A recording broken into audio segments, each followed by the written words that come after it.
black people make up 13% of the population. So that is a disproportionate number, but it's a fact. And so when the cops run up on a robbery, they don't know who's who in the situation. And most of the time, they're going to arrest everybody and sort it out at the station.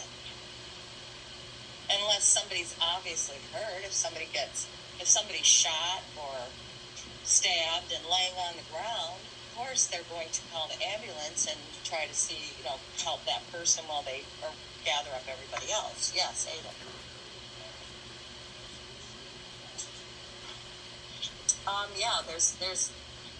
There's been a lot of shootings with people of color. The reason why you don't hear about it, though, is because it doesn't fit that angry white male narrative that the media wants. The shooter in Alabama with his son at the military base was a black man and a black son. They shot at the soldiers on the military base. Okay, this last, there was one just maybe 2 weeks ago. The person was Hispanic. There was another one where the person was of Middle Eastern descent. So it's not just crazy white men who are out, or crazy white boys who are out shooting up things. It is crazy people. They do have a screw loose if they're going to go into a school or a store or a movie theater and shoot people. Yeah, they're crazy. And I'm not defending them, but it's not just white guys. On the other hand, I've never hear of a woman going into a business or a school and shooting it up. Yes. Sorry? There was a woman who went to the party and shot up. Rarely, I said. You hardly ever, I said. I didn't say never. Yeah. But anyway, so the thing is that you just, don't let them get you by the feelings. It was a terrible thing for the girl to get shot. It was terrible. And we're going to get more information. We're going to know exactly what it was all about. Because those other girls are going to be talking. And the guy who kicked the girl in the head, I'm sure he's going to be trying to get out of that and talking. Yeah. Sorry? All the girls were black. The only white person there was the cop. And he rolled up on the scene, and the girl was actively trying to stab one of the other girls and then move to the other girl. So he saw her attack one girl and miss and head for the other girl and have her pinned up against a car. And that's when he shot her. And I'm telling you, if I'm the girl pinned up against the car, I'm really happy the cop was there. Because if it's in a situation where it's my life or your life, you better believe. And you're the one trying to kill me, I'm voting for me. Now, if I'm in a room here with all of you guys and something happens in the school, which I don't think it ever will, that's a different story. I'm going to protect you guys. I can't hear you. What? What would you have done? Yeah, but he had a gun. He had a knife. I mean, a knife to shoot somebody. But he shot her. But he got up on this thing, on this thing, They shot her in the leg, he shot her in the chest. Okay, so here, you are a hunter, right? You know how hard it is to shoot a moving animal. Well, you were lucky. Probably from the end of the school to here, I just okay. It's very, very difficult to hit a moving target in a situation where you're not allowed to steady yourself and take a good deep breath. Hang on, Aiden, hang on. when you're hunting, even if the animal's running away, you can stand there and you can go, you know what I mean? A cop is there. That's that fast. He's got to make a decision. He can't wait. He can't go, wait a minute, do I have my taser? Do I have my gun? Wait a minute, Mom, get my taser out. Okay, Absolutely let me not. make sure I'm close enough so that I can taser. I'm about to say something. He doesn't have that kind of time. Just email. And while he's doing all of that, the other girl's getting stabbed. And the girl is going for her neck. You cut one of those big major veins, arteries in the neck, you're just dead. It's over. And within seconds, your blood is just pouring out of you. Sorry?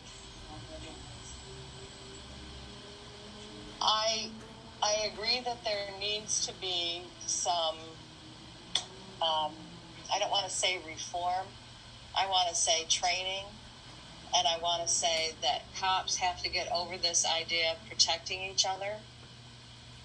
And when they see a bad cop, even if it's a coworker, they need to move on that. They always view internal affairs as the rat squad, when all they're trying to do is make sure that the bad cops get booted out. And so instead of being all anti-internal affairs and calling them the rat squad and refusing to talk to them, they should help. And they should help get rid of the bad cops. Because the truth is that the good cops almost always know who the bad cops are. Just like the good teachers in the school know who the bad teachers are.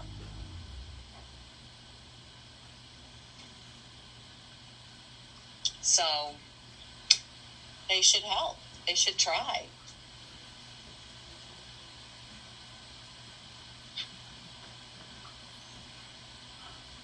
So that's my message to you. If any of you people, boys or girls, well, there's only one girl in here, so lady and gentleman, if any of you find yourself in a situation where you are justly or unjustly being addressed by the police and ordered to do something, please comply. Do not fight with the cops. Don't try to run away.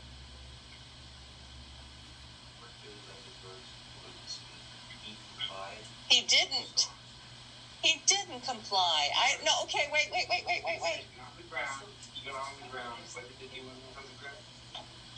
Okay. I do not agree that the Chauvin guy was right. I think he abused his authority, and I think that he went too far, and I think that he was complicit in George Floyd's death. I think that were many factors that contributed to it, and that was one of them.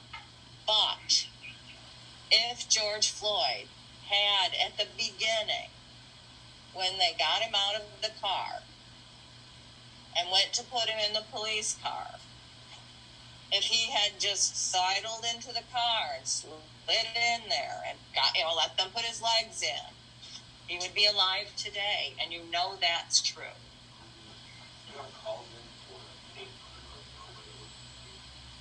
I don't know any of those details. What I'm saying is the cops came, and I remember what I said, justly or unjustly. If the cops come and they say, I'm taking you to jail, then you put your hands behind your back, you let them cuff you, you get in the cop car, and you go and call your parents when they give you your phone call. That's what you do to stay alive. Everybody, white, black, brown, I don't care what color you are. None of that makes a difference. You comply. You do what they say. If they did that to me, I'm an old white lady, and if the cops came up to me and said, ma'am, put your hands behind your back, you're going to jail, I'm putting my hands behind my back, and I'm going to jail, and I'm calling my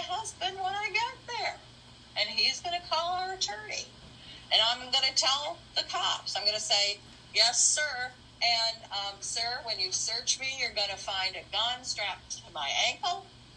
And I'm just letting you know about it now so that you don't, so that you can get it and be safe. Yes. Not right now. I can't wear it to work. I get fired. But I have a concealed carry permit, and I have worn a gun in public.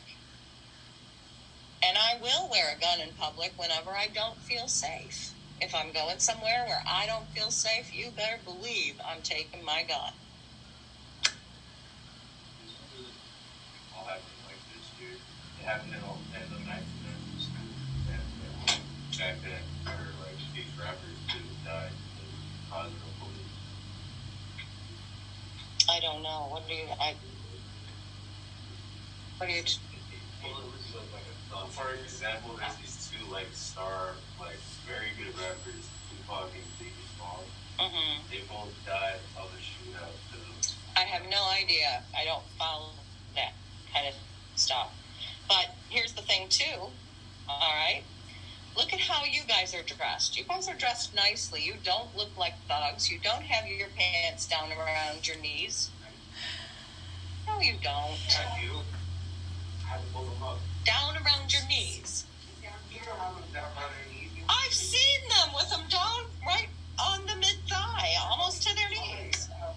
Excuse me. Yes, hang on. Hey, I'm a tutor. I'm just logged in right now because I have a couple of kids in my case learning class. But I'm listening to this conversation, and something that just made me a little uncomfortable is the insinuation that the way that someone is dressed should garner more response from the police. Like, it doesn't matter if somebody has pants around their knees or looks a certain way, has a certain skin color.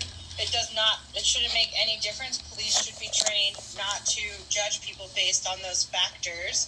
And if someone has their pants around their knees, doesn't mean that they're a criminal. Honestly, we have a lot more white-collar crime than we have blue-collar crime in this country, but the police aren't prosecuting them. So it's just something, I don't know who's in your classroom right now, but I just wanted to say that not everybody thinks that if you look like, and even the stereotype of calling someone a quote-unquote thug isn't particularly appropriate, because a thug has a really negative connotation, and just because somebody is dressed a certain way doesn't mean that they are doing negative things and shouldn't be targets of the police. And even if, going back a little further in this conversation, the police should also be trained not to kill people even if they don't comply.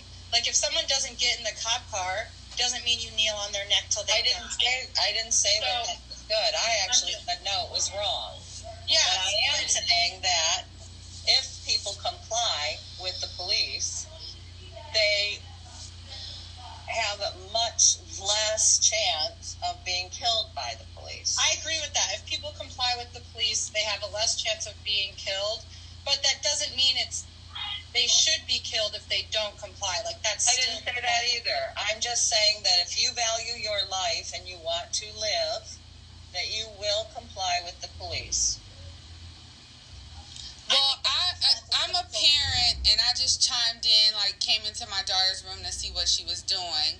And I just disagree with the conversation in whole. I feel like this is something that, Ms. Gardner, I don't feel like you're really able to address with you being a white woman. I am a woman of color. That's where you're wrong. I am a woman of color who has lived in the South. I am a woman of color who has lived in the South, who was born and raised in the South, who experienced racism firsthand, even when I was a child.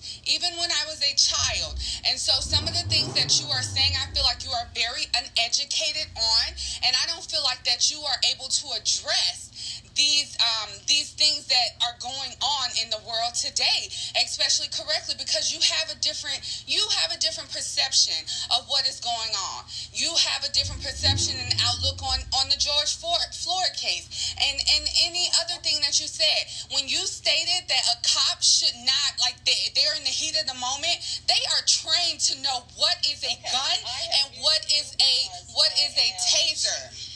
I'm not going to be, this is a class. No, and you're exactly right. It is a class. It is a class. And this is where it should stop. You should stop this conversation. Period. Baby, I'm